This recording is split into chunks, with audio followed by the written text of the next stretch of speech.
세 가지 삼가할 것과 세 가지 실천할 부분에 대해서 함께 말씀을 나누겠는데요. 지난주 우리가 주 안에서 기뻐하라라고 하는 사도 바울의 그 명령을 우리가 함께 나누었습니다.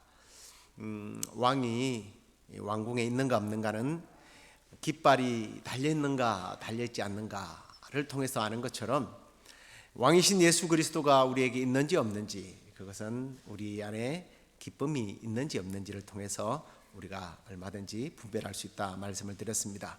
그래서 우리 믿지 않는 사람들처럼 우리가 환경 또 상황 여기에 휘둘려서 기쁨이 있고 없고가 아니라 정말 늘 항상 예수 그리스도가 내 안에 계시다면 우리가 기뻐하고 즐거워해야 된다라고 말씀을 드렸습니다.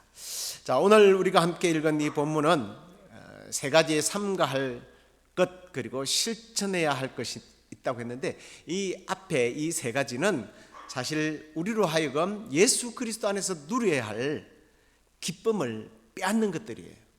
그리고 뒤에 우리가 실천할 세 가지는 계속적으로 우리 안에 있는 이 기쁨을 누리는 삶, 여기에 대해서 말씀을 하고 있습니다. 그러면 먼저 우리를 통해서 우리 안에 있는 이 기쁨을 빼앗는 것이 무엇일까? 첫 번째는 개들이라고 말합니다. 개들을 삼가라 라고 말하죠. 개조심, 옛날에 우리 한국에 가면 대문 앞에 많이 붙여놨는데 그런 개가 아니고요. 요즘에는 이제 이 개들이 반려견이 돼서 이렇게 예배를 드리러 와서 아무도 성도들이 아멘 안 하니까 지가 아멘이라고 짓고 이러지만, 옛날에는 어디 그랬습니까? 그래서 요즘에는요, 이 개 베이비 하고 한국에서 욕하면 큰일 난대요. 왜냐하면 개도 인격이 있고, 인격이 아니고 개견인가요? 저 발음도 잘 안 되네요. 그렇기 때문에 함부로 이 개를 비판도 잘 못하는데, 이 성경 시대의 구약 시대나 신약 시대는 이 개가 정말 개 취급을 당했습니다. 이사야서 56장 11절에 보면 개들은 탐욕이 심하여 족한 줄을 알지 못하는 자들이요, 그들은 몰지각한 목자들이라 다 제 길로 돌아가며 사람마다 자기 이익만 추구한다. 여기 개들은 원래 개를 지칭을 해서 자기밖에 모르는 탐욕주의자들을 개로 비유를 하고 있죠. 개가 별로 좋게 안 쓰였다는 거죠. 신약 시대에도 역시 개에 대해서 별로 좋게 이렇게 표현하지는 않았어요.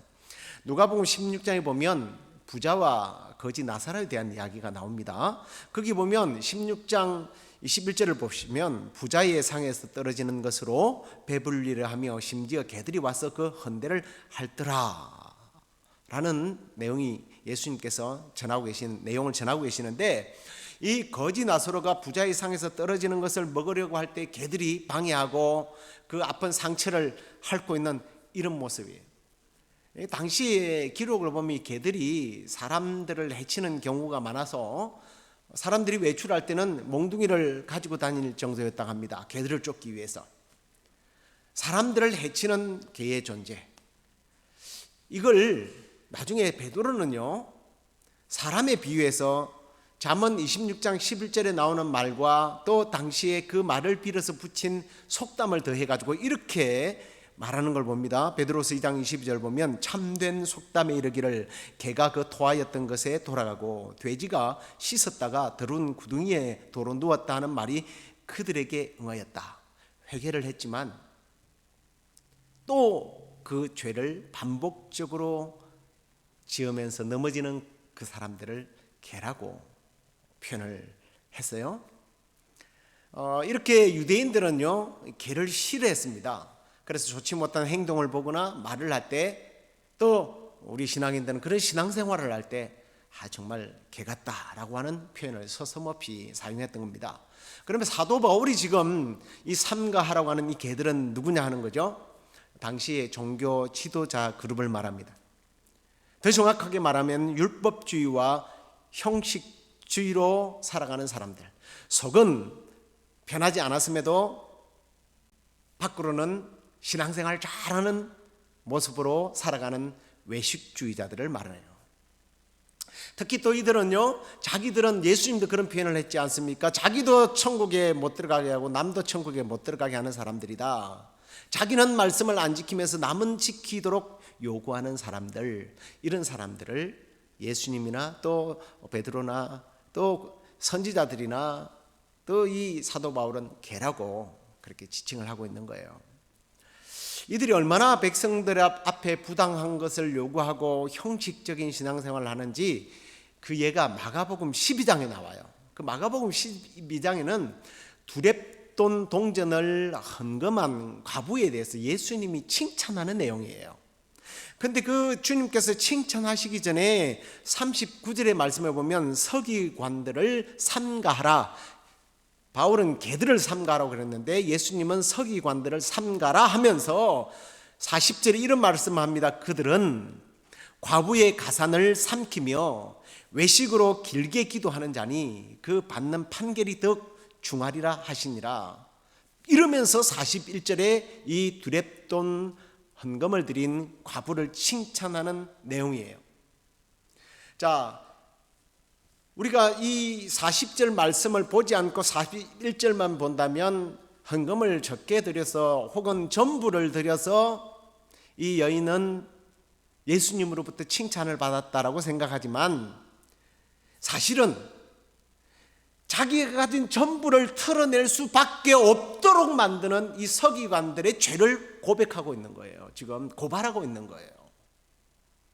여러분은 지금 과부의 헌금만 생각하죠? 지금 이불밖에 없어요. 이불밖에. 근데 이 이불을 헌금하지 않으면 안 되도록 만드는 서기관들, 바리새인들, 그 종교 지도자들을 꾸짖고 있는 말씀이라는 거예요. 실제로요, 우리는 존경으로 받아들이지 않는 외경이나 그 다음에 그 율법을 풀어놓은 미드라시 문헌들을 보면 그 사람들이 악행이 정확하게 기록되어 있어요. 하나 소개를 하면 서기관이 잠을 자고 있는데 가난한 어느 과부가 하나님께 예물을 드리고 싶은데 돈이 없는 거예요. 그 보니까 서기관이 자고 있거든요. 졸고 있으니까 밀가루를 한 움큼 갖고 와가지고 몰래 놓고 하나님 이것밖에 없어요 도망을 가는데 그 뒤에다가 서기관이 그걸 보고 여호와 하나님이시여 어찌 따위 것들을 바치도록 하십니까? 이럴 수가 있습니까? 저 사람은 지금 하나님을 모독하고 있습니다 하면서 퍼붓던 거예요. 그래서 자기가 가진 돈을 다 꺼내놓을 수밖에 없었던 거예요. 바로 이런 개들 때문에 전심으로 하나님을 헌신하려고 하는 사람들의 그 삶의 신앙생활이 기쁨을 잃어버리기 때문에 그런 개들을 조심하라는 거예요. 그런 개들 때문에 어쩔 수 없이 신앙생활 하려고 하는, 강제적으로 신앙생활 하려고 하는 이 태도가 어떻게 기쁠 수가 있어요? 자진해서 해야지. 두 번째로는 행악자들을 삼가라고 그러는데요, 이 행악자들의 원래 원어는 악한 일꾼이라는 뜻이에요. 이 악한 일꾼이 어떤 사람이냐? 요한복음 11장에 나오는 그 대표적인 사람이 바로 대제사장 가야바와 같은 사람이에요. 이 사람은요, 청중들 그리고 바리새인들, 서기관들 그리고 이 공회 회원들을 모은 다음에 온 민족을 망하게 하는 유익하지 못한 인간이다.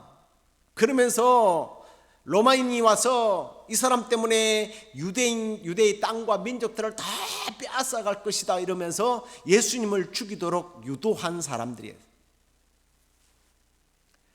가야바는 국가적인 차원에서 애국자 같은 이야기를 합니다만 사실은 애국자인 척하면서 자기들보다 당시에 더 권위를 사람들이 두신 그 예수님, 자기들보다 훨씬 존경받는 예수님, 자기보다 훨씬 인기 좋은 그 예수님을 죽이기 위해서 정의를 팔고 공의를 팔고 국익을 팔고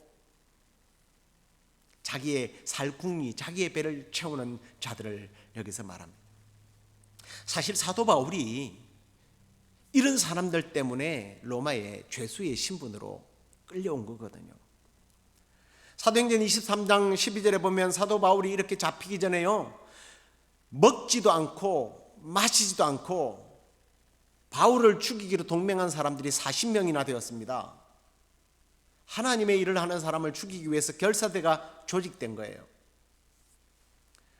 자기들이 하는 일만 옳다, 의롭다라고 하면서 자기들과 다른 길을 가는 사람들, 반대되는 사람들, 자기의 유익을 방해하는 사람들이 있으면 죽이는 사람들을 말하는 거예요. 바로 이런 사람들을 오늘 여기서 악을 행하는 행악자들을 말하는 겁니다. 내가 한 것이 다 맞다.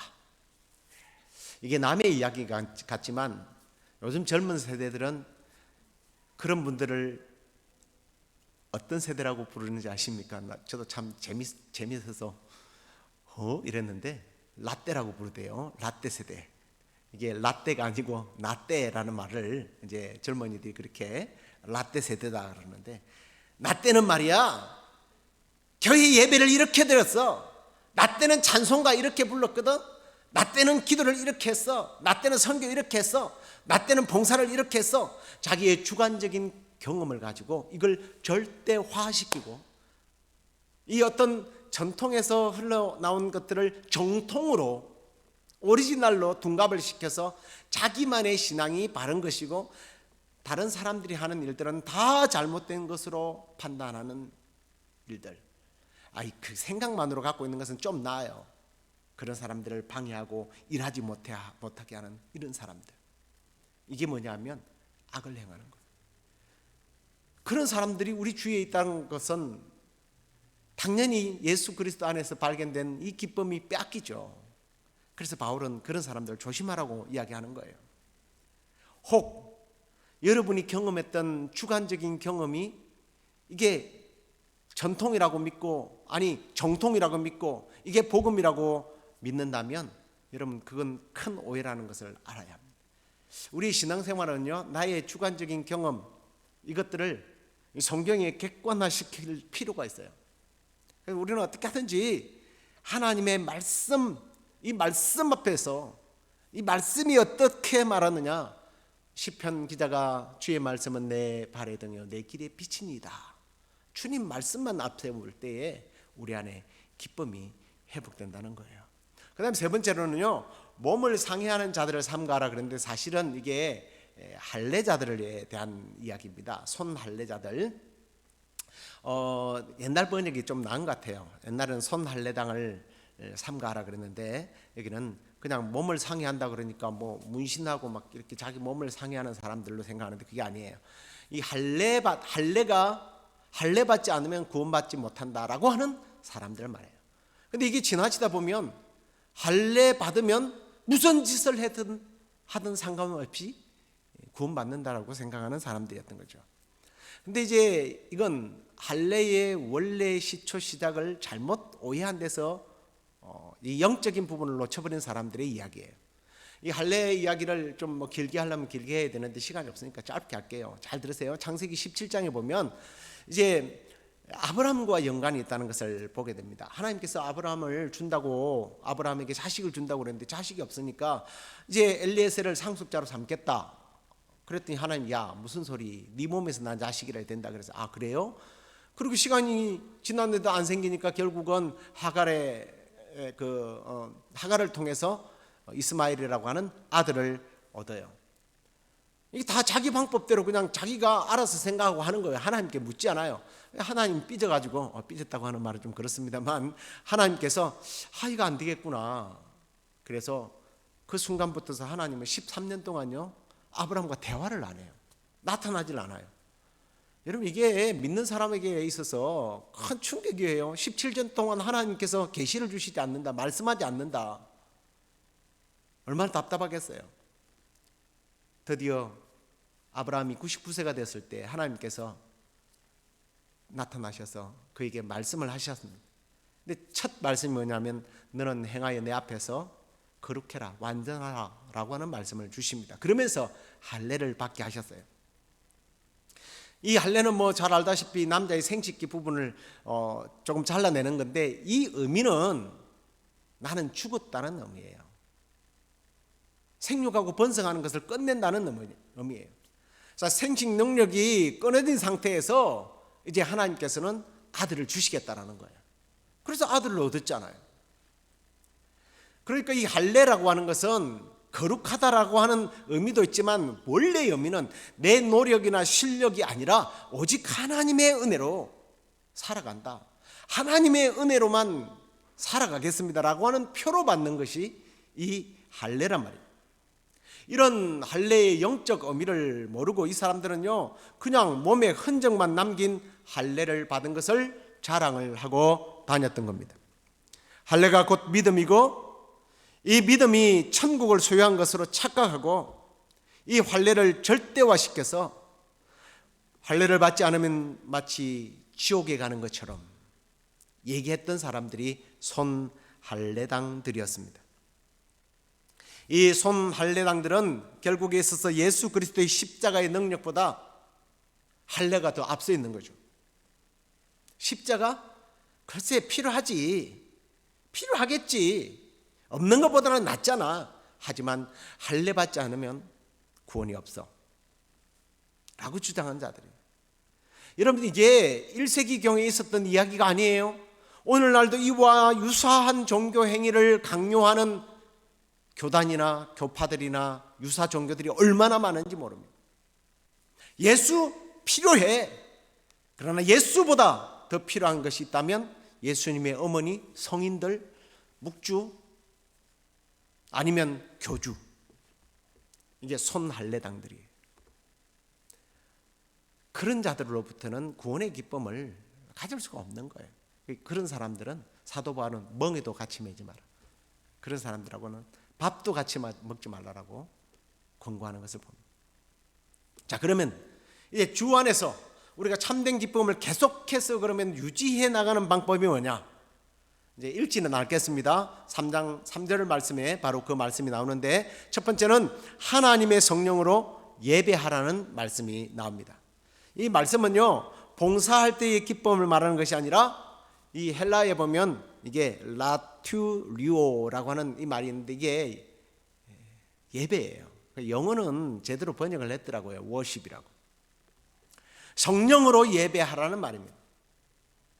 이 성령으로 예배하라는 것은 몸만 와서 드리는 예배가 아니라 성령의 인도하심을 따라서 마음을 다하고 성품을 다하고 힘을 다 쏟아내어서 예배하는 것을 영적인 예배라고 불러요.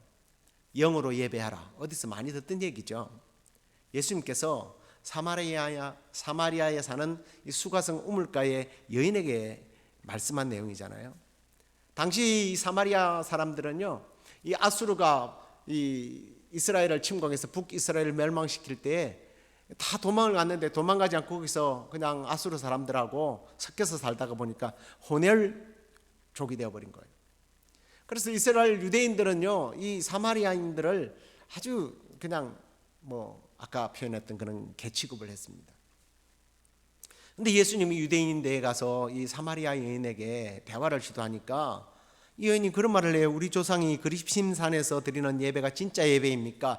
아니면 예루살렘에서 드리는 예배가 진짜입니까? 장소의 개념으로 예수님께 질문을 합니다. 그때 주님께서 요한복음 4장 23절에 아버지께 참되게 예배하는 자들은 영과 진리로 예배할 때가 오나니 곧 이때라. 아버지께서는 자기에게 이렇게 예배하는 자들을 찾으시느니라. 하나님은요, 장소를 찾아오는 것이 아니라 예배하는 자들에게 찾아오신다라고 말씀합니다. 그러면서 그 유명한 하나님은 영이시니 예배하는 자가 영과 진리로 예배할지니라 라는 말씀을 하셨어요. 지금 바울이 빌립보 교회 성도들에게 뭘 요구하고 있는 거예요? 바른 예배의 회복을 말하고 있는 거예요.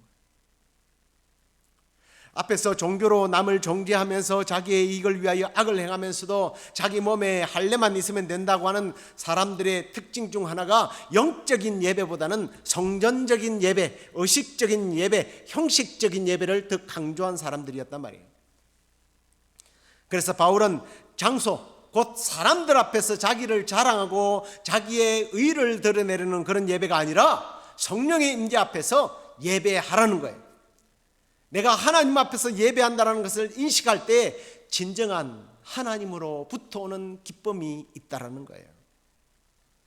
오늘날도 여전히 성령의 임재 속에서 드려지는 예배의 기쁨보다 장소적인 예배의 틀을 벗지 못하는 사람들을 많이 보게 됩니다. 그 한 예로 지금 이 바이러스 시대에 교회에 나오지 못하고 집에서 예배를 드리는 분들이 종죄를 받아서는 안 돼요. 그러나 또 그렇게 예배를 드리는 분들이 TV나 핸드폰을 켜놓고 거기서 멍 때리고 앉아서 마치 드라마를 보듯이 뜨개질 해가면서 차를 마셔가면서 자기의 볼일을 다 보면서 나 예배 봤다, 예배 본 거예요. 그건. 드라마 한 편 본 것과 전혀 다를 바가 없어요.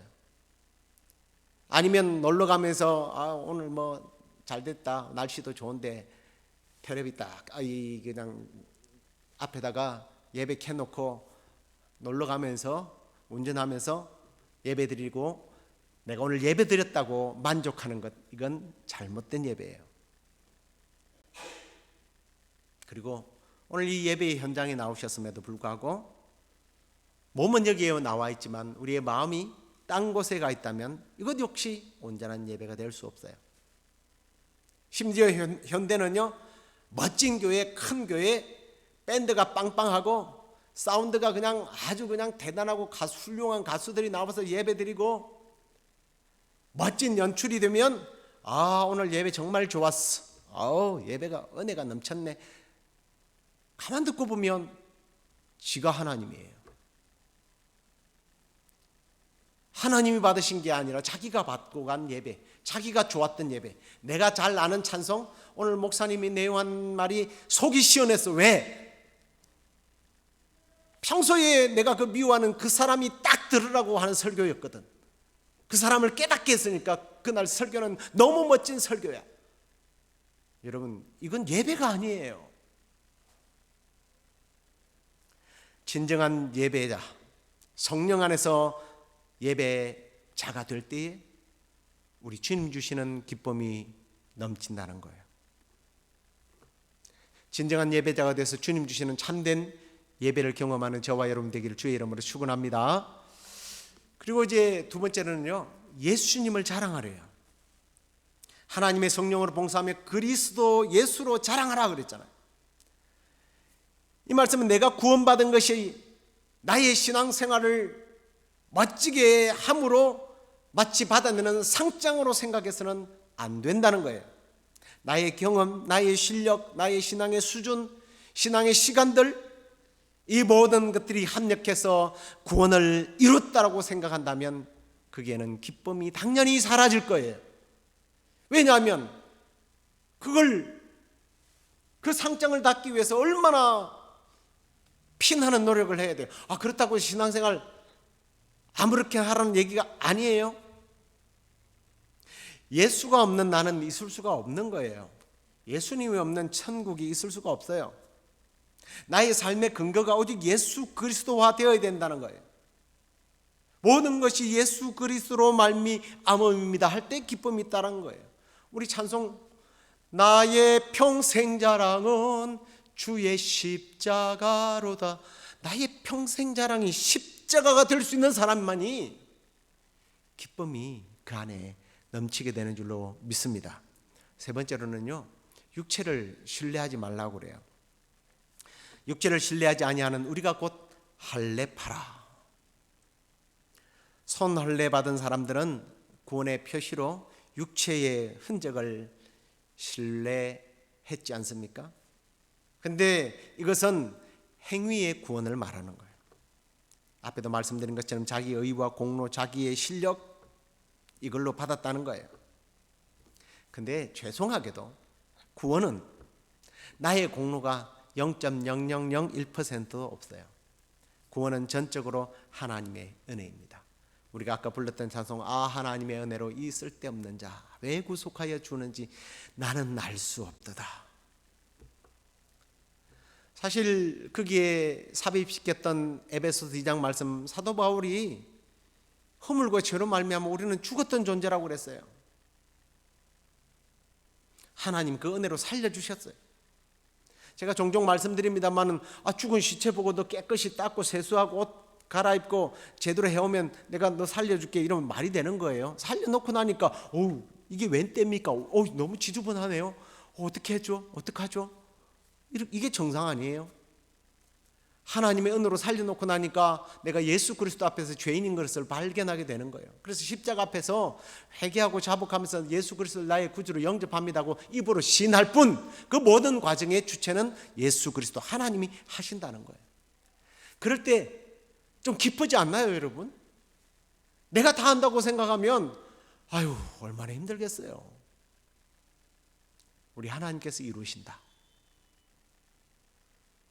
이제 말씀을 정리하고 마치겠습니다. 구원의 기쁨을 우리 안에 계속적으로 유지하기 위해서 세 가지 조심할 것이 있다고 말씀을 드렸습니다. 개들을 삼가하고 행악하는 자들과 손할례당들을 삼가하라.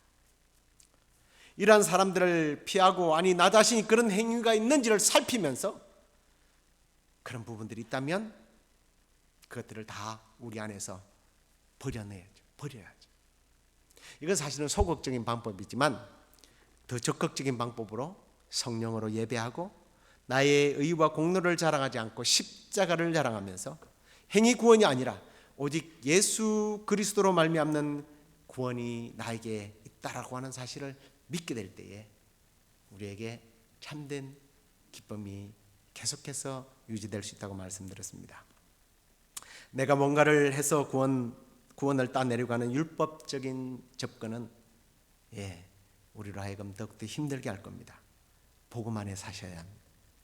나를 구원하신 그 하나님의 은혜에 감사하면서 이제 우리는 성령으로 예배하고 하나님의 은혜와 예수 그리스도의 십자가로 말미암아 구원받았다고 하는 이 복음의 메시지를 가슴에 늘 품고 주님 주신 이 기쁨을 주님 오시는 그날까지 유지하면서 주 안에서 항상 기뻐하는 저와 여러분 되기를 주의 이름으로 축원합니다. 우리 다 같이 일어나서 내가 매일 기쁘게 찬송하시겠습니다.